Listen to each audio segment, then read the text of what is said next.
record. Hello and welcome to today's podcast. I'm Susan Guthrie, and today I have a really wonderful guest who has the magic formula for getting what you want from the narcissist in your life. So let me introduce you to my guest. Her name is Lindsey Ellison, and she's a relationship coach and the founder of Start Over Coaching, Inc., which is a coaching practice dedicated to helping people navigate their divorce or breakup. She's also specializes in helping people to break free from their narcissistic abuse, and she is the author of the best-selling book, Magic Words: How to Get What You Want from a Narcissist. She also has a very popular podcast of her own called Unbreakable You, Break Up Without Being Broken, which you can find on her website, lindseyellison.com. And so we're going to get into a deep dive today on how you can use magic words to get what you want from the narcissist in your life. So thank you so much for joining us, Lindsey. Thank you. I'm so happy to be here, and hello to your audience. So, I told you just before we got started, you were kind enough to send me your book. So I have read it, and I deal with a lot of high conflict divorces. I've been doing divorce work for 30 years, and I'm not sure why, but one of the areas I fell into was helping people through high conflict divorce. And now I do a lot of coaching with people who are either in the divorce process in a high conflict situation or after, but never have really gotten away from their narcissist or other high conflict personality. One of the things that I have always found, in interviewing people and talking to people who deal with this topic is that they usually have their own experience of dealing with a narcissist. And that's what sort of drove them to be educated and then to share their knowledge with others. So I think you have a similar story, and I thought it might help listeners to understand where you're coming from or where you were coming from as you dove into the magic words. Sure. So yes, I was married for 10 years and I was together with him for 17. I had met him my sophomore year in college. So I was really young, and I spent all of those years in school together with him, and then literally graduated college, packed up my stuff, and went straight to his place. I didn't even go home.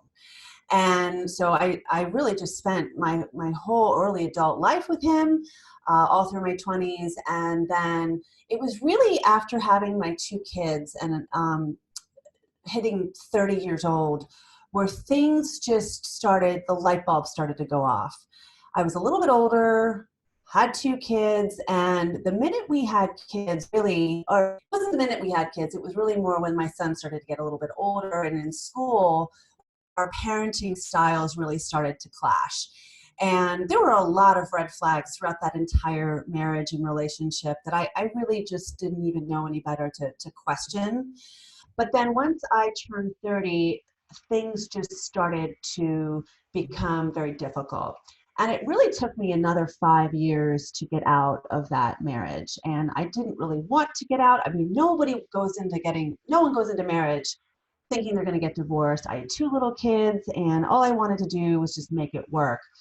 But having gone through counseling and all these different things, and it just never worked. And what's interesting, and I point this out in my book, in my intro, is that despite our dysfunction on so many levels, I still couldn't quite put my finger on it as to what was really wrong, because he was a master at passive aggression and manipulation and a master gaslighter. And so if we were to ever have an argument, he would just do a 180 and turn it around and then make me feel as though there was something wrong with me. I'd end up apologizing, and then the cycle would just continue year after year after year. But I just knew in my heart, in my gut, that it wasn't working. I wasn't in love with him anymore for a lot of reasons, and the relationship was very abusive. He never touched me physically, but there was a lot of psychological abuse, a lot of verbal abuse, and should I not be into his submission and have boundaries, it really resulted in a lot of arguments. So having left that marriage was in itself very hard, because like I said, I really wasn't sure why we were breaking up. I just knew I had to. And then now we share custody 50-50. This was now 10 years ago. Having early co-parenting relationship with him that was very, very difficult. And he used to trigger me all the time. I was always afraid of him. And I really, again, never knew why. And it was just this brainwashing that they do to us over the years where they really convince us that you have no value, that anything that you say isn't important, and they are more important than you. And then as I started to get healthier and in a better place in my life, I realized that was wrong.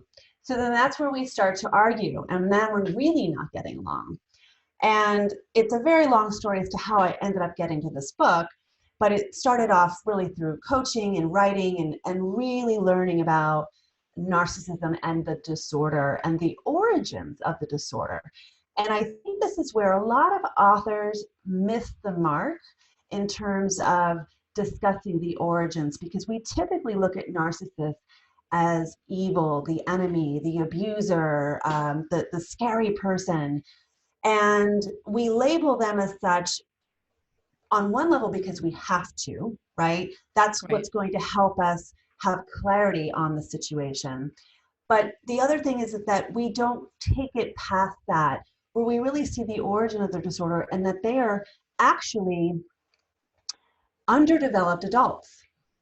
Right. And we actually are the stronger ones. We're the ones who are more empowered. They just took that from us at one point, and we gave it to them at one Yep. point. And so I realized after really learning about the origins of narcissism and codependency, because you can't have one without the other, that we were really still in this dysfunctional dance of communication because of where we were in our patterns. So what I ended up doing was realizing, okay, there's another way of communicating with him. And I started to do that and it started to work. And I found that through the years of just, year after year, he just didn't have any power over me anymore. And having now coaching clients through this process and through similar navigating this new co-parenting and this new divorce, people kept asking me, so let me get this straight. He texts you and it doesn't bother you? And I say, no, it doesn't. There's nothing he can say that's going to bother me because I am now actually able to have empathy for him. And when we can have empathy for someone, we're operating out of love rather than fear. And when we can operate out of love, love for ourselves really is more important, then we can think clearly. And I think that's the biggest problem that we have with all the books that have been written is really the advice is no contact. Right. It is We very much. Yeah. we can't not have contact, especially if we're in this process of divorcing or co-parenting and doing all these things that we have to do with them, with our kids. So that's where I kind of came up with the book. And yes, it definitely comes from a personal experience. That's where it really started from. But I really started to really apply this formula before I wrote the book to make sure, is this an actual formula that works? And it does.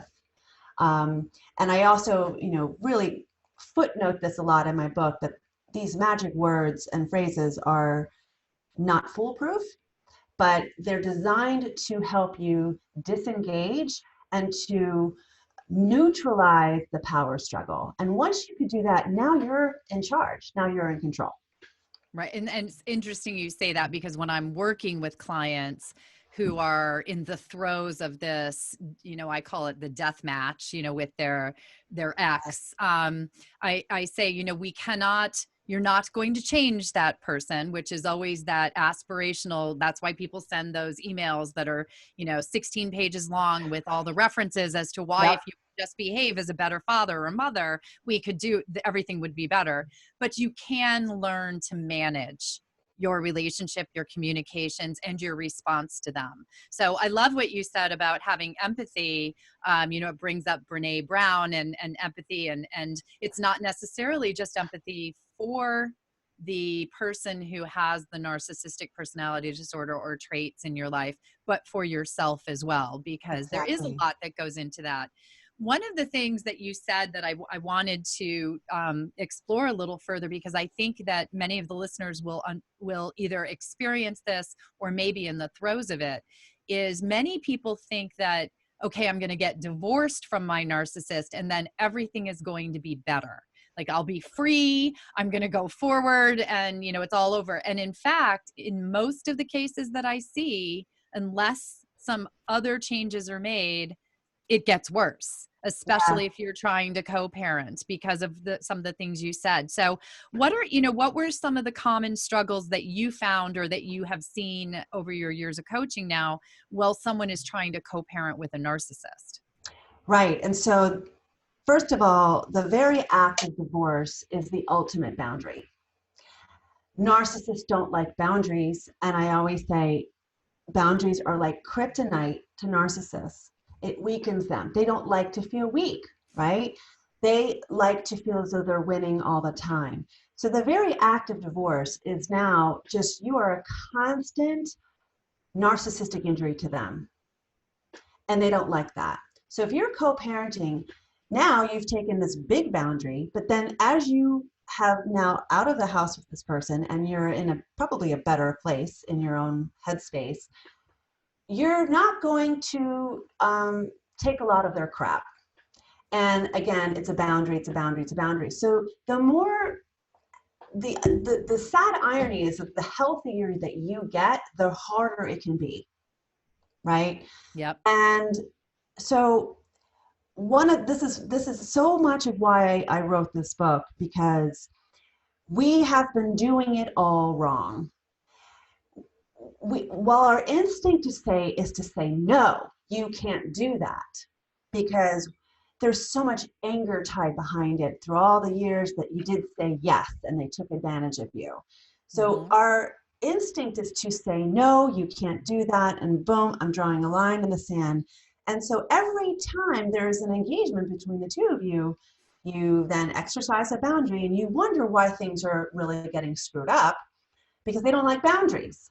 So there's a different way of looking at it and saying, okay, what's going on with them? If I say no, what is it that they want? What is the goal of this communication? What is my goal, et cetera?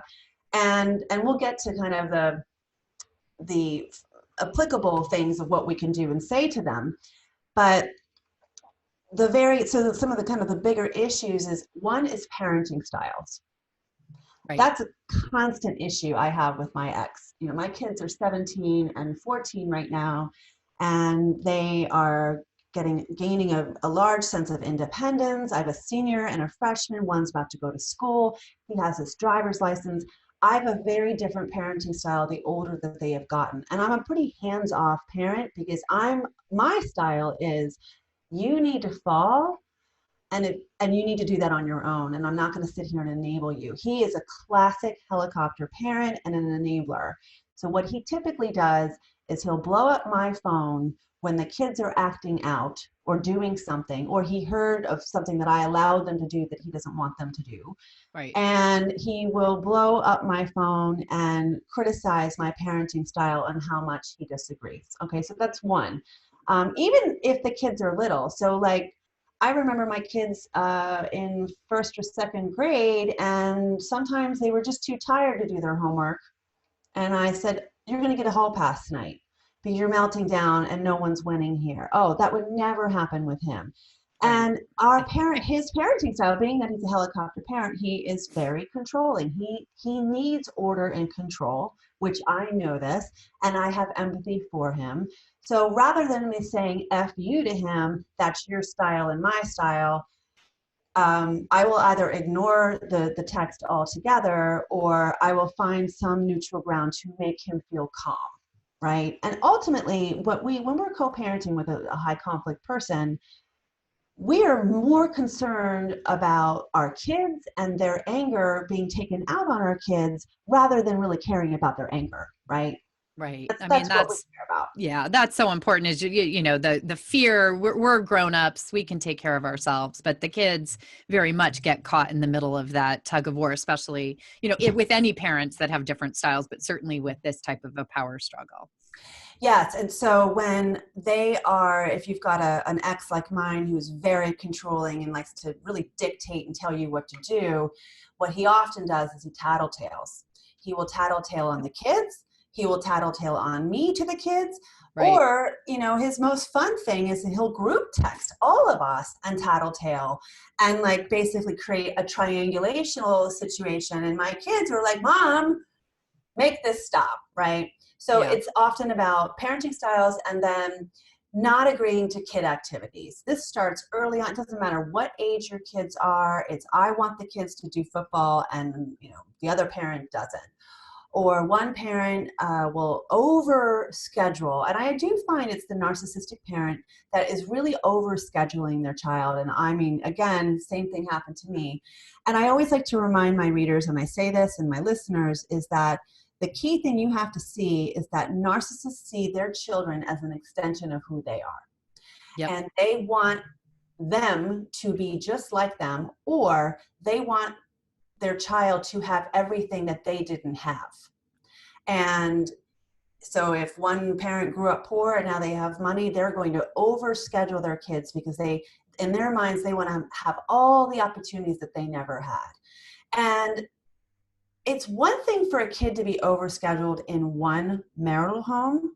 It's another to overschedule a kid in 2 different homes, which means those sports don't accommodate divorced parents. No. It's like practice is on Tuesday, Thursday, and every other Sunday, right? Oh my God. I mean, if you have more than one kid, we can get very caught up in driving them around and doing things that it's not benefiting anybody. So the kid activities is another kind of trigger point for a lot of co-parents. Then there's the emotional attachment that we have towards our ex. And what is that? It's typically anger. Yeah. That's what's left after all of that. Right. Yeah. Resentment. And what we will see is as our kids get older, we will start to see the narcissistic parent treating their children the way they treated us. That is a huge trigger point for us. And so ultimately, subconsciously, we are getting re-traumatized. Every And single no time. one knows that this is happening, right? And Yeah. then we are so freaking out that our kids are now going through this abuse. And then we have guilt. It's like survivor's guilt, where we're like, well, we got out, but they don't have that option. And the dangerous part there is enabling our kids to not have communication with their parents, that narcissistic parent, in the best way possible. So this is why I wrote the book. So you read it, you can empower yourself with this different strategy. And then as your kids get older, you empower them with the same strategy. Because while we can divorce our significant other, it's very hard for kids to divorce their parent. And a lot of them don't even want to, right? No, So right. this emotional attachment that we have towards them and the anger and the getting re-traumatized ultimately gets funneled down onto the kids and then everyone's stressed out. So that can be another one. And then of course the most kind of, I don't know the word popular, but the most common issue between co-parenting with a narcissist is being stonewalled. You get no response from them at all. Yeah. Right? Radio silence when you're trying to Radio get an silence, answer. and you're like, can you pick up Jimmy at 5 at soccer because I can't? Nothing. And ultimately, the stonewalling is designed as a manipulation tool for them to set you up for failure. And what they do very, very well is they stonewall, stonewall, stonewall, to now the point you become hysterically mad. You're F-bombing everything in your text. And then they basically get to show it to their lawyer and say, look how crazy she is or he is, right? And then we have unraveled. So these are all typical things that I hope my book addresses on some level. Well, and as I said at the beginning, I've read the book. I'm holding it up right now for everyone who's watching this on the YouTube channel. The book is incredibly helpful. I mentioned this to you beforehand. I'm a huge fan of giving people accessible and immediately usable tools. And that's what this book is. Now, I think, let's take a deep dive into the book. I know we can't actually take a deep dive into each magic word and element of your formula, but I would love to highlight the formula and encourage people to get the book to get that deeper dive. But, the first thing I just did want to comment on, because we mentioned this earlier, is you sent me the book. I actually went on Amazon, and the only negative review that I saw was someone was upset because it's short. The book is only 70 some odd pages, which actually I think is a benefit, everyone, because it's a lot of helpful information in a very quick and easy read that you can then, tuck in a pocket and keep reading. But, what are your thoughts on why you made the book the length that it is? Yeah, I'm really glad you asked me that question, because having gone through this divorce and marriage, I mean, okay, for those of people who are watching, I have books and books and books behind me, and then that started off Me too. being married. And when we are in crisis mode, we don't have time to read a lot of books. And I remember getting so frustrated. I was like, okay, when are you gonna tell me what to do?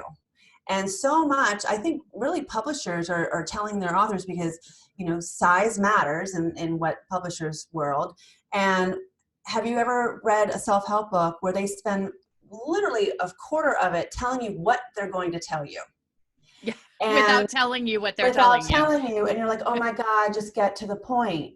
And I just knew, and I was just writing this right in the middle of, well, I'm helping all these clients, and I just know the frenetic energy that you're in chaos, and they don't have time to read. And that's why I created it, to be so freaking straight to the point and so direct.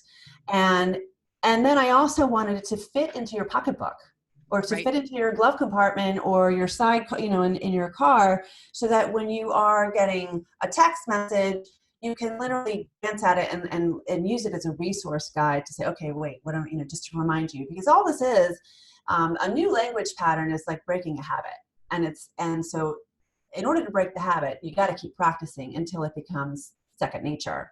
So I'm really glad you brought that up, and I get more positive feedback on the length rather than the negative feedback.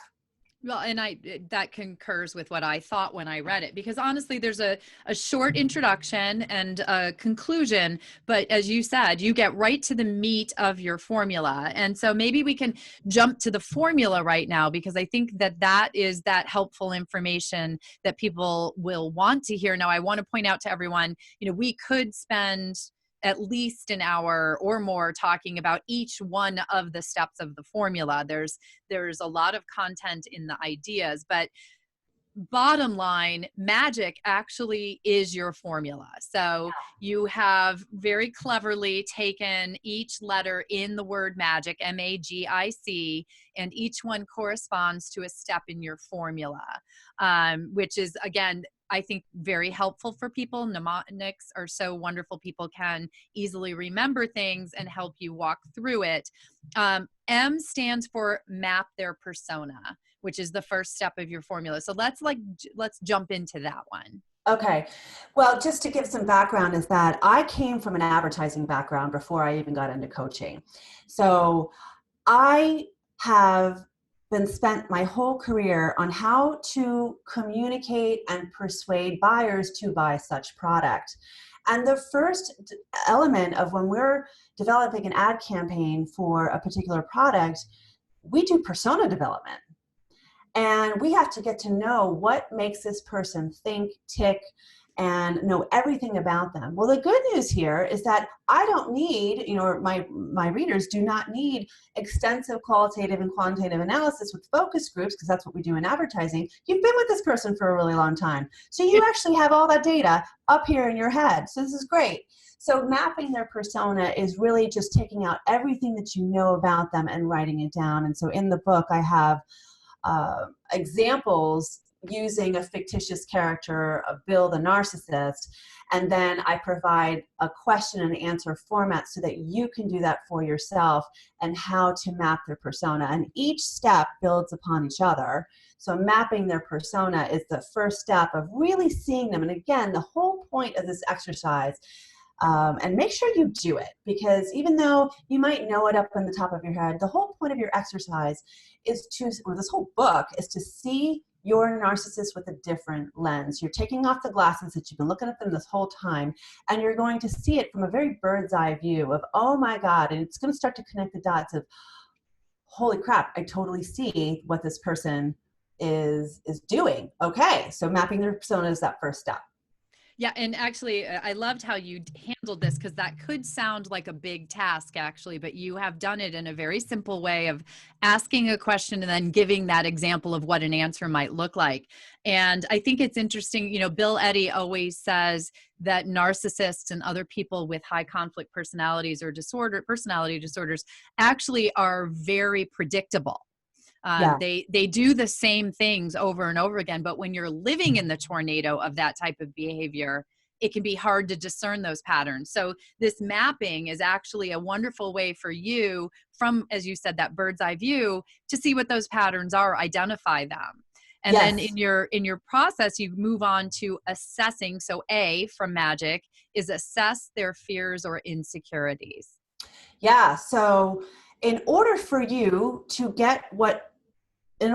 persuade someone to do what you want them to do, you have to know where are their weak points, right? And I even give that example of in the book about the slogan, "Choosy moms choose Jeff," right? The old peanut butter slogan, right? Yeah. Somewhere in that market research, they probably assessed a mom's insecurity is that she is not doing a good enough job.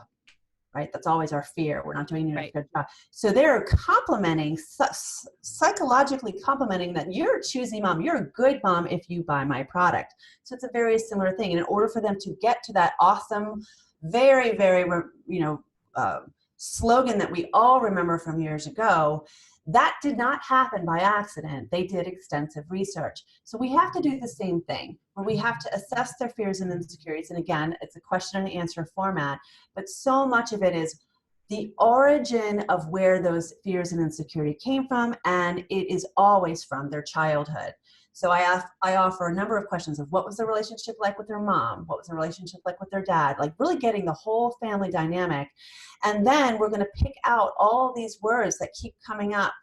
And then you're going to tally the words that keep coming up. And you're going to come up with a list of 5 to 10 words, such as fear of money, or always needing to win, or fear of exposure, or fear of, he might have a small man's complex, or they're not liked enough. So we're going to pull all those out, and then you're going to then identify the top 3. And then again, that builds on to the next strategy and how you're going to communicate. But you're always, now that you've identified their fears and insecurities, you're going to use that to your advantage. And it's not for you to manipulate them and be mean. It's not doing that. You're not teasing them on their fears and insecurities. What you're doing is you're understanding what they are so that you can speak to those fears and insecurities, so that, again, you're not creating a narcissistic injury every time you speak to them. So it's really a communication tool. It's helping you identify how to communicate with a narcissist who may have a different pattern of communication than how other people might process information. Because, and I think that's a very, very valuable tool for people as they get into this formula, because that's, now you're identifying the key motivators for the person you're dealing with. And then you go on to G in Magic, which is goal set. Right. So if you are not asking yourself, what is the goal of this conversation? What is my end goal? Then there is no point in having any engagement until you know that answer. Think of it as like a stop sign. Before you engage, you're going to stop and look both ways. You're going to say, what is my goal for this conversation? And this is what I mean. I'll just use the same example of my ex blowing up my phone, tattletaling, and he wants to get me involved. And I'll say, what is my goal for this conversation? Is my goal to make him stop? Okay, nope, that's not going to happen. Is my goal to change his mind? It could be, but that may not happen either. And if I don't have a goal, then I just don't respond. Now, if my goal, let's just say I did have a goal of saying, I want him to stop blowing up the phone, right? There's nothing, first of all, I hate group texts. Yeah, everybody does. Like it's out of control, right? Yeah. Because you're sitting here working, it's ba-bum, your phone's vibrating all the time. You're like, what is going on? So in that scenario, I would then exit out of that and text him directly and have a goal of, I need you to stop. And if you have any issue with the kids per se or whatever, you have to bring this up for them. And then again, I'll probably throw in some magic word or phrase to help neutralize his anxiety. And narcissists, I could say pretty much across the board, are highly anxious people. Where's the anxiety coming from? Fear. Right. Fear of not being in control. So if we can give them the illusion and this impression that they are in control somehow, and that we're not completely disregarding their need to have control, then ultimately we can get what it is we want, which in my case is for him to stop blowing up my phone, to just stop. Right. Get him to stop. Just don't do that anymore. Yeah. Right. And every time you are in this conversation, so just ask yourself, what is my goal for this conversation? And another thing you can do is, what do you think his goal is or her goal is? What do you think their goal is? And that will really help you take the emotion out of it and say, okay, I see what he's trying to do. Right. Okay. And can I align with that goal or not? And then you already know where this is going to head. And I think my goal for writing the book, speaking of goal, is I have seen my clients through the years spiral out of control really quickly. And I don't mean going into hysterical, loony bin. I'm just saying that I'll have this conversation like, Lindsey, I spoke to you for this hour. I felt so positive. And then I got a text message from them and he called me names. And then I feel awful. And it's just, they're derailing how you feel. And this is to keep you in check. And to know that every time that they're blowing up your phone, you can now observe their behavior and not absorb it, because that's what they want. That's what they want you to do. They project how they feel, which is pain and fear, and they want you to feel the same way. Right. That in some way for them makes them feel better, or it makes them feel better. Yeah. And it's what's classic, what bullies do, right? But we do not have to get caught up. You call it the tornado. I call it the narcissistic vortex. It's a Hoover vacuum cleaner, which sucks you in virtually or in person. And we don't have to do that, because we can just observe, okay, this is a part of their disorder and I get it. And I'm going to work on this with them in some way. Well, and so the next way that you work with it, and this is where you get to those, these are I wouldn't say indiscriminately throw these phrases out, but you have identified specific words or phrases that people can use now that they have mapped the persona, assessed the fears and insecurities, and set their goals. You have identified certain words and phrases that they can use. So that's the I in magic. So maybe we could share a few of those phrases and examples here. Sure. So I do say in the book as well that these magic words are suggestive and not prescriptive, meaning that the voice in which I write it may not be your voice. So it doesn't mean that you have to suddenly change your personality because this is what Lindsey says I have to do. It's really giving you a suggestive way. And I also say, you can take one magic word and put it in with another, and you can kind of play Scrabble a little bit and find out what works for you. And the book, as much as it's kind of like a step-by-step thing, and you're like, well, Lindsey, gosh, is this whole thing going to take me 5 hours in order to have an actual conversation? No, over time, it's just going to come really naturally to you. So let's just use this example of my ex blowing up my phone. And now I know what his fears and insecurities are. I know his childhood, I know his background, I know some of the needs of needing to be mothered. That is a big thing of his. He needs to be mothered through things. And it really wasn't until the work that I started doing on this book, and that actually became really quite clear to me. So narcissists typically have mother or father issues, right? They're wounded, and they are looking to you to make good on that hurt, because they can't do that work on their own. Right? Yeah. So when they are having blowing up your phone, it's basically a virtual temper tantrum, and they need mothering to calm down. Now, it's very clear that I say that this is not about enabling them and taking on that role of a mother, but you can use what you know that they need in that moment to quell, to neutralize the anxiety. So one of my favorite lines is, "You seem stressed. What can I do to help?" Now, a lot of people laugh at that because it sounds so pithy and a little, passive aggressive. But yeah, it can be if that's your goal, right? But I find that I use that phrase, maybe not verbatim, but I might say, "Hey, I noticed you're blowing up our phones. We're actually in the middle of dinner. Is there something I can help you with?" Or I have said, you seem stressed. What can I do to help?" And I'm not literally offering help, right? I am suggesting to him that I'm basically holding up a mirror and saying, rather than saying, "You're an asshole," and like, "Stop it," and F-bomb this and that, you're just going to quell it and go, "You seem stressed. What can I do to help?" And it's amazing how that stops them in their track. I get like emails and text messages from readers and clients, and that was like a magic word. It's like magic. And you were saying earlier how they're all, what did you say? You said that they're all programmed the same way, or something that Bill Eddy said. Oh, Bill, that they are very predictable. Predictable. Okay. Yes, they follow patterns in their behaviors. What I find is that I use that phrase all the time, and he hasn't picked up on it.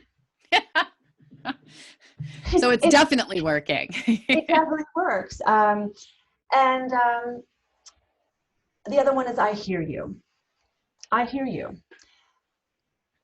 One of the biggest things that narcissists, they're struggling with in their fears and insecurities, and again, their persona, is that they were never heard as a child. They were never seen as a child. They were loved on certain conditions, not unconditionally. And narcissists have a false persona that they are grandiose. So by suggesting that when you say "I hear you" during their manic anxiety, driven vitriol, sometimes you just basically are holding up a mirror, just like it's the same thing with that "you seem stressed" comment, but it's "I hear you," and then you repeat back to them, "I hear you. What you're asking is that I give up a weekend because you want to go away, right? I hear you. That's let me think about that." And that gives you time to regroup, right? And you can just continue to say, "I hear you, I hear you," or "What I'm hearing you say is," and they feel oddly very validated, and they are probably thinking, I can't speak for them, but they're probably thinking, "Oh wow, she gets it. Like she's starting to see that I'm right. Yay!" Even if it doesn't quite mean that. It's funny, we use those tools in mediation all the time, right? To tell people who are in the throes of an emotional moment in the process, we are hearing what you're saying. And Betty, this is what I just heard Bill say. So it's a very, that rephrasing, reframing, mirroring back, very powerful tools. Yes, and I have given talks to mediators about, my book, and they're using this for their own professional because they're dealing with a high conflict person. Of course, there's the classic "say nothing." Yes. Do not engage. That's what I tell clients. Just do not engage. Sometimes that's the best route. Do not engage. We don't need to respond to everything. Just, the other day I got a text from my ex, basically him telling me what to do, which is a very common thing, telling me that I need to do something to do with college, and I think I already took care of it or whatever. But he loves to order me around. It cracks me up now. Now, that used to trigger me because I would say, "You're not the boss of me," right? Those are the things that I'd want to say. "This is why I left you," right? How many times are we tempted to say, "This is why I left you, you idiot"? But that doesn't work. It's not like it they're does like, not. "Oh, You know, we're hoping one day we're like, oh, they're going to go, this is why she left me. I'm going to reframe my behavior because now I've learned my lesson. No, they don't do that. And Ever. that's their personality disorder that prevents them from having self-awareness. Okay. Absolutely. So when we are, when they're blowing up our phone and they're, let's say in my case, instructing you to do something, the question is, what is my goal for this conversation? Oh, wait, I don't have a goal, so I don't respond, Right. you What's the know? point? Right. Don't And engage. and if it continues, right? Why haven't you answered? And you could say, I hear you. You want me to do this? Okay, I'll think about that. You're not committing to it. But then typically I notice is that they end up moving on to something else and they forget. Right. I see that a lot. It's not just with my ex, but I just see that with all the work that I do. Um, and then my favorite, I'll just give you another one, is you are so good at. Oh my The God, praise. that Yeah. works. Like that's my magic I for was just going to say, there's magic right that is there. magic. You are so good at. Now, I even say this in that particular chapter. I said, this particular thing may make you want to vomit. And whenever I give this talk to an audience full of people, I'll say that and I hear a collective groan. Oh, like there's no way I can say that. It's just, you just feel disgusting saying it. But it is not meant to be inauthentic. Okay. And that's really what I want to make sure is that you're not feeling gross. And the reason why we do feel gross is because just our hatred and just our disgust with them for all these years, right? But I find that really works for when you want something from them. Okay. And I can say to my ex that he's actually really good at math. And he's much more of a math person than I ever was. And if I ever wanted my kids to have, if he could pick up the kids for me, if I'm running late from work, hey, I was wondering if you could go pick up the kids because you are so good at math that my son really, our son really needs help with that. He may not even Right. need help with the math, but I might just throw that out there. And again, I'm complimenting him. Or um, I have used the phrase "you are so good at" as a way of, giving him feedback. Let's just say, I wouldn't say criticizing him, but you're so good at being very, very organized, but your organization is causing chaos today, Right. Mm-hmm. right? So you're giving them feedback and you're not telling them they're a horrible person. And then, narcissists so desperately need praise and approval. And again, the mothering aspect, they're looking at, I find it to be just the biggest magic word because when you say it, they really think you finally get them. And that's really all that it takes. It doesn't have Right. to be that you do finally get them or that you're now agreeing with every, crazy thing that's come out of their mouth or, everything that they're telling you to do. But it gets back to that managing them, managing what's going on for them. I shouldn't say managing them because that sounds like manipulation or something like that, which you mentioned, that's not really what we're talking about here, but it's managing their emotional content so that their emotional content doesn't spill over to you. Yes.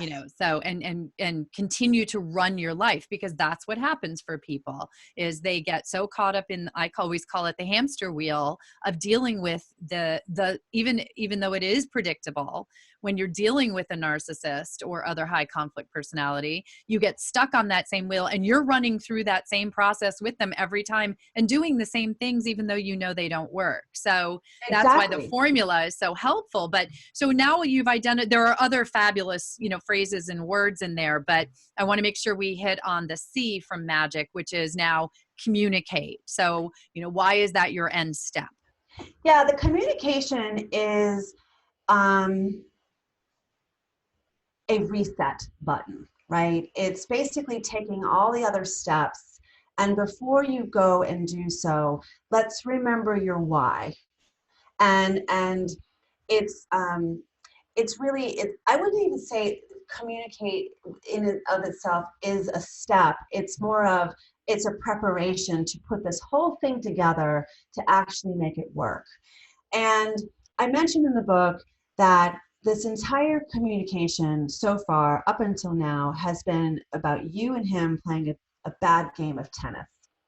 Right. And he's lobbying, and I'm sorry, and I keep using the pronoun he here, and I really want to footnote that this is not just a disorder that plagues men, but I just use it by default. I think so many women are my clients, but any of your male listeners there, it is very true that women can be narcissists as well. But 100%. you can be in this arena of a tennis court, and you're hitting balls back and forth to each other. And this entire communication process has you been involved, and you're basically responding and in reactive mode 90% of the time. And then when you try to be in proactive mode, that's when they stonewall you. So the goal of this entire book and this communication aspect is for you to walk away, walk out of the court when you want to, go back into the court when you want to, and now you are feeling more in control. And so much of that is about resetting, hitting the reset button on your spirit and how you feel about yourself, and stop giving away your power every time you're engaging with this person, because you have to remember that narcissists are actually feeling way worse than you ever will be, right? If you're not a narcissist, then typically you're in coaching, you're in therapy, you're talking to your girlfriends, and then what is the number one thing we say is, what did I do wrong, right? Narcissists don't ever say that. They're always projecting everything that they do wrong and feel onto you. And then again, if you're still a codependent or recovering codependent, it is your pattern and your nature to make other people's problems as your own. So this whole communication step is like, let's hit the reset button, and you're now a different person now that you've done all this work. And you're the one who's going to be empowered. And I also want to make one point is, because I get this question a lot, is, all right, Lindsey, if I say all these phrases to him within a week, and in 2 weeks, he's going to be on to me. You know, does it, I'm afraid it's going to come off as not authentic. And you know what's weird is that it's the very opposite. If you continue to say these things, you're being consistent with your communication, right? Right. And Absolutely. And then they're going to start to see, like, okay, she's doing something differently. And in the beginning, they're going to see, oh, you're not playing in the court with me, and they're going to get mad. And they're going to, that's because that's a boundary, right? Yep. But Yep. once you start being consistent, they are going to ultimately not like it because you're not playing in the same court with them. And they will bother you less. That's the Yeah. goal. They will bother you less. I mean, there's just things that there's now days and days and days that go by that I don't hear from him versus every other hour when we Right. first divorced. Well, and that's actually a good point. So, and that's one of the reasons why I like the size of the book, because you can take it with you. You are not going to throw out the magic words once or twice and have a total change in your life. This is a whole new way of communicating with your high conflict ex. And so you need to be trained and get used to doing this and thinking in this way, which is why it's so great that you can keep this with you. When you're standing on the street with them having an argument in front of the school, you're not going to whip out the book and do this, but Exactly. you know, you do, it's going to take some time for you, because you have been dealing with them in one way that doesn't work, by the way, forever. And now you're going to learn an entirely new way to use the magic words and the magic formula to have a different process of communicating. It takes time, and Right. they may ramp up in the beginning. That I found that often when I've coached Yeah. clients, that they don't like that. They know something's different, they don't know what it is, but they don't like it, so they may double down in the beginning. But eventually, I have that same experience with my narcissistic ex. Is, you know, we talk, gosh, every once in a while. It's a very pleasant exchange because we're get along great and we're good friends now. Good. And that's all we have to do. And in my life, people say, why do that? And because my life is better this way. Yeah. And that's what I want, you know, the listeners to understand, and the readers to get the book, because this can change your life so that instead of being on the hamster wheel of this conflict and this communication with your ex being a day-to-day, hour-to-hour thing, you can regain your life to a large degree. So now one thing I do, you also have Break Free from Your Narcissist.com, which is a program that you created. Can you tell my listeners a little bit about that? Yeah, it's a self-paced online course because I created this because I just kept coaching this on the same topic to so many different people. And I realized that, A, I don't have the bandwidth to coach half the world, nor I really wanted to offer a coaching program that's affordable to people that where they're not having to invest in one-on-one coaching. So it's 6 to 8 modules around 1 hour long of the different steps that you have to take. And again, one thing builds off the other. But think of it as a much deeper dive into the book, where I talk about codependency and how you were raised and how they were raised. And it goes into a much deeper level. And then again, especially if you're in the divorce process, I have a whole module on what to look for, how to find the right lawyer, how to communicate. And so much of this book, the work that you're going to do if you're in the process of divorce, is very, very valuable to your lawyer or to your mediator to explain and share this with them and to say, hey, FYI, this is the work that I've been doing. This might be helpful in our case. I think that's a great point. So, well, we have gotten through quite a bit of information. I think this will be a special 2-part episode. So I thank you very much for Awesome. sharing all of this information with people. You know, it can seem so hopeless when you are caught in that cycle with your narcissistic ex. So this is, there's a key to freedom, or a type of freedom, in the book, in the program, and in Lindsey's coaching. So I want everyone to know how to get in touch with you. So can you, I'll put it in the show notes, but if you could let the listeners know the best way to get in touch with you, find your program, and get your book. Sure. So it's lindseyellison.com, LindseyEllison.com. And find me on, I'm very active on Instagram. So yes, I follow her. so at Lindsey_Ellison. And of course, I have my podcast, Unbreakable You, I've got lots and lots of episodes there. And then, of course, through my book and through your show notes. Get the book. It's on Amazon. I'll have a link to the book in the show notes as well. So Lindsey, I think this is, your book, your program, your podcast, everything you're doing to help people who've gone to that, or in that place that you were in 10 years ago, and have moved through. You're doing really great work in helping people. So I thank you so much for sharing with my listeners today. Thank you for coming on the show. Thank you so much. I really appreciate you having me here. Thank you. Thank you.